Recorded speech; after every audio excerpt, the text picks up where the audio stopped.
Terry Sejnowski is,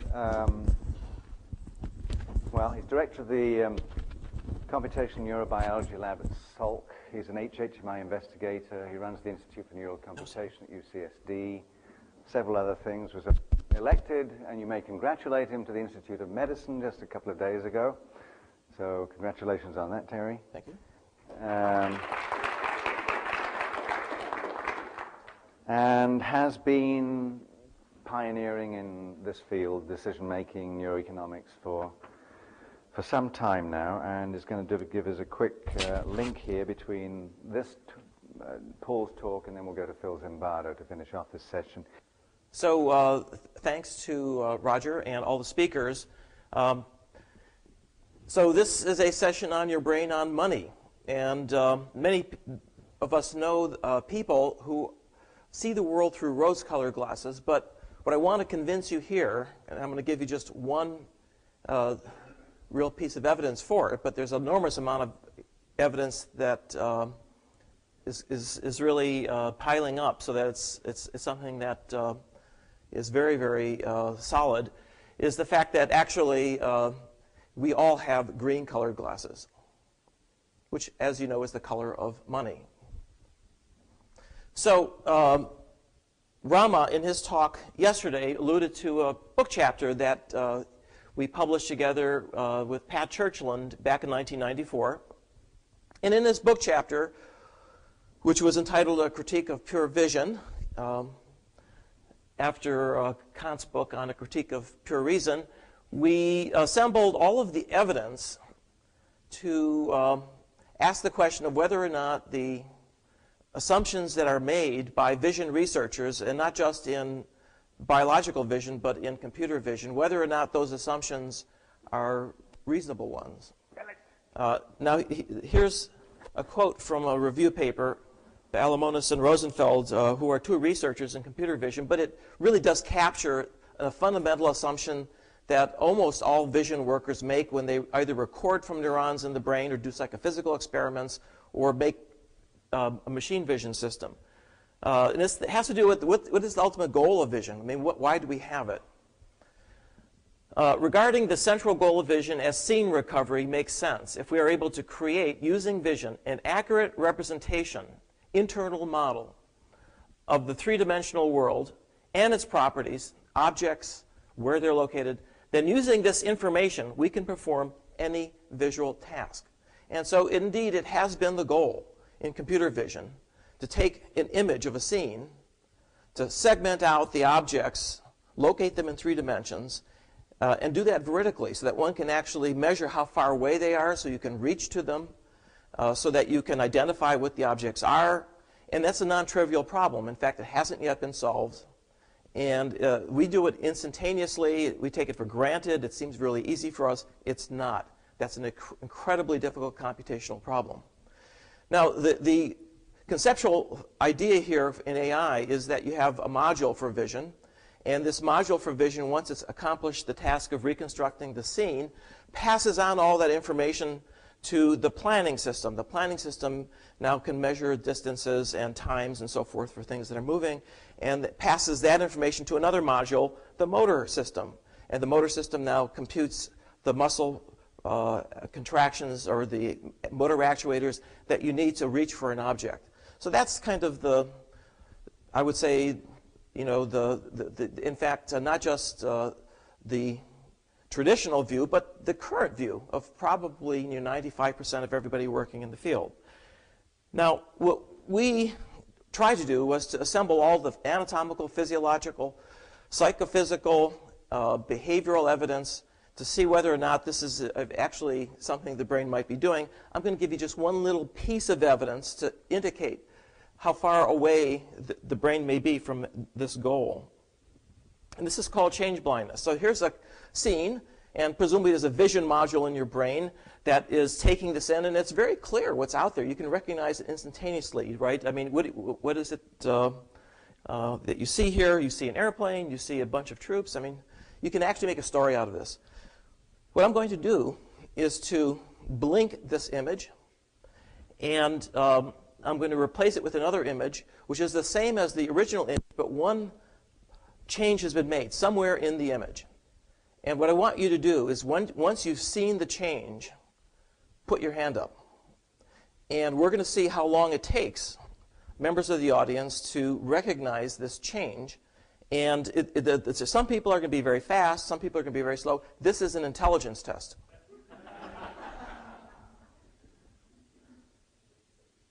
But I want you to be honest. Okay, we have one in the front here. Brian is a very smart guy here. There are a couple people here in the back. But, you know, most of you don't have your hand up. I mean, come on. What's wrong? Okay, I want you to focus your attention on. Can everybody see that now? How did you miss it?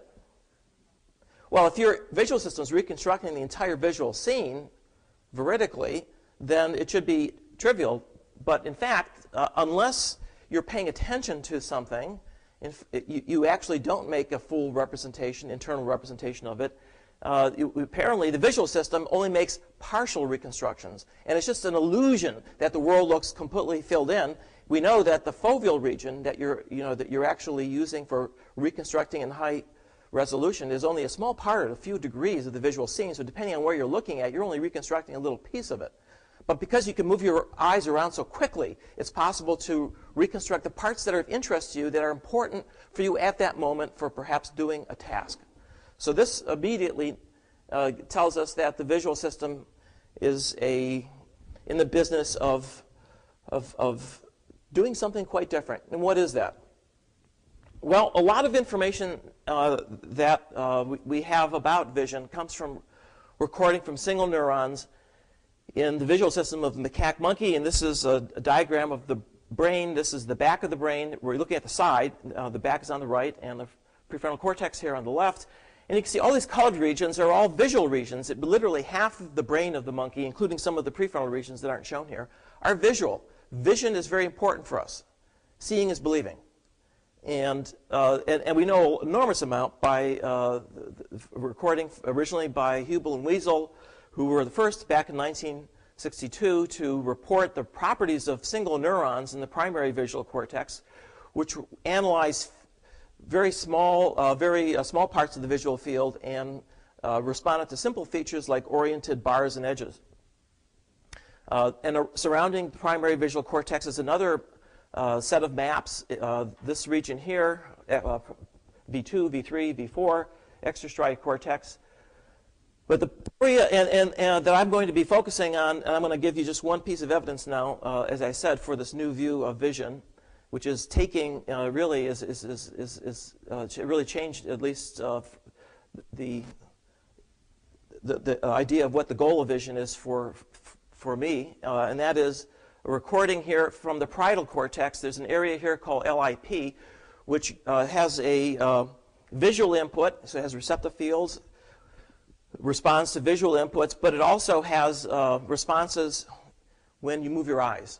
And it's a very nice area to work in. A lot of people have worked in it because you can actually look there for cells that might be responsible for making decisions about where you can move your eye next.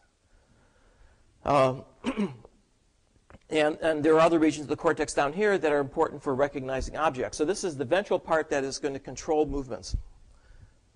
And the technique is, as I said, single unit recording. And here's an example of a tungsten microelectrode, which Dave Hubel actually helped develop, recording from one of these pyramidal cells in the cortex that you're going to be looking at now. Okay, so let me just, before I explain this experiment, let me tell you what our conclusion was in our chapter.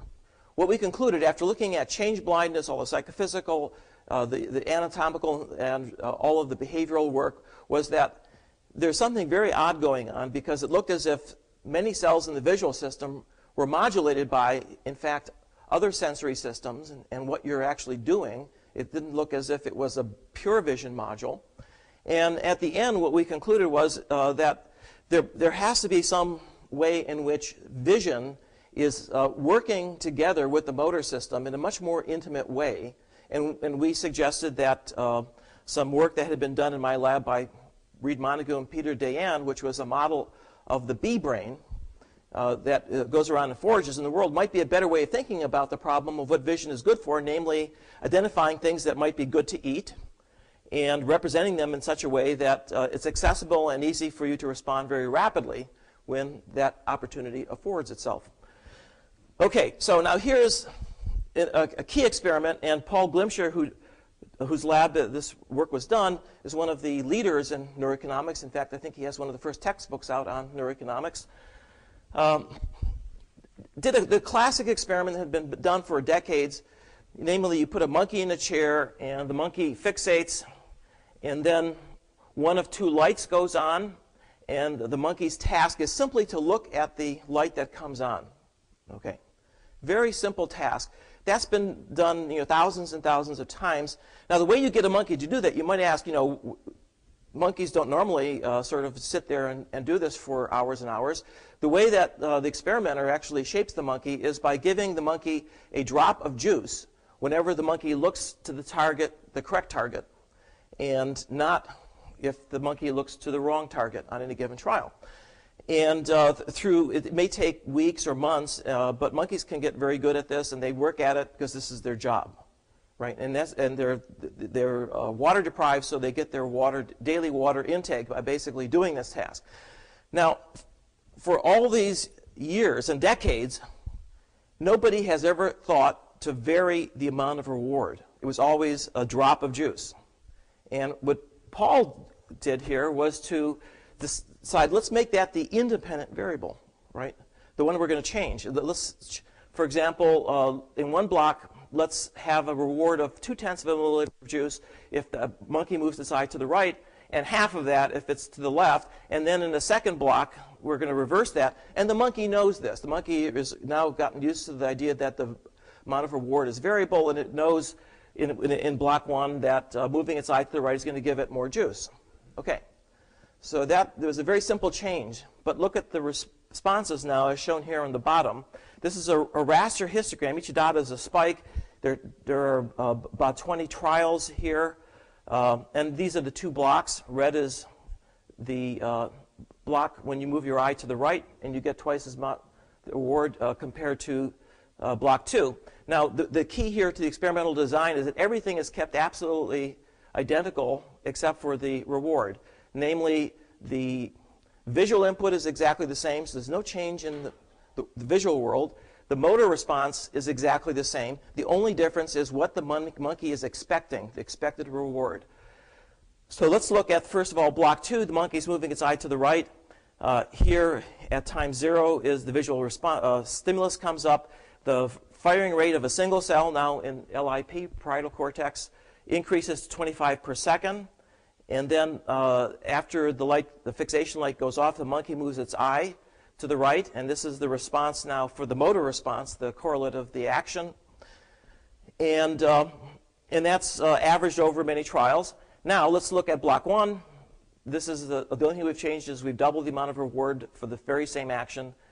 The firing rate to the visual response now, when the visual response comes on, the firing rate has gone up to almost 75 spikes per second, 3 times as many spikes per second to the very same visual stimulus, even though the motor component here, the response of this neuron when the monkey moves its eye is statistically identical.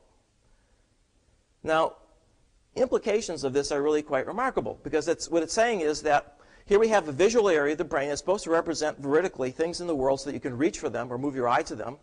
And the response that is representing that stimulus varies depending on what your expected reward is for looking at it, right? That's really changing the entire landscape. And I'm going to connect this now to a couple of the other talks you've heard. We know a lot about the pathways that lead to this change in response. You heard from George Koob the importance of the dopamine system for motivation and for reward. And you heard in Brian Knudsen's talk that the nucleus accumbens, which gets a very rich innervation, this is the dopamine system.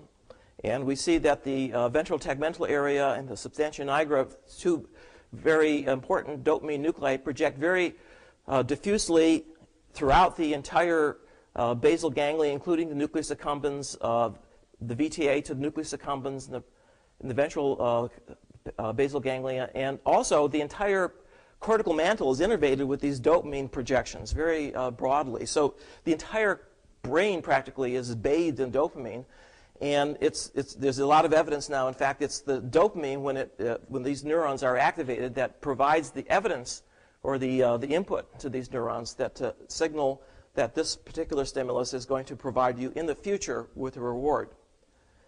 Okay, so let me just finish by saying that, by summarizing here, what are the implications? Okay, this may seem a little bit subtle, but just think about this. Suppose that you have been out running, and you come in and you have a choice between warm water and cold water. Now, the choice here is exactly the same in terms of the physical stimulus, but how is the warm and cold water decision represented, visual decision represented in your brain? Well, if you're motivated, if your body is telling you that it wants to cool down, then the representation of this choice here, of pressing this button, will be quite different. The neurons in your visual system representing that option will be firing at a higher rate than this side. But if it happens to be winter, you come in from after shoveling the snow, then that may be different. The visual system is not in the business of representing what's out in the world in a platonic sense, in a pure sense. It's there to help guide your actions, telling you what's valuable to you at this moment, and that can change from time to time depending on your state, your goals, your desires. The world, as you see it, is through these value-colored glasses. And it also explains why money has such special significance, because when you see a dollar bill, it's not the same as seeing an ordinary piece of paper. Your brain represents it very differently. Thank you.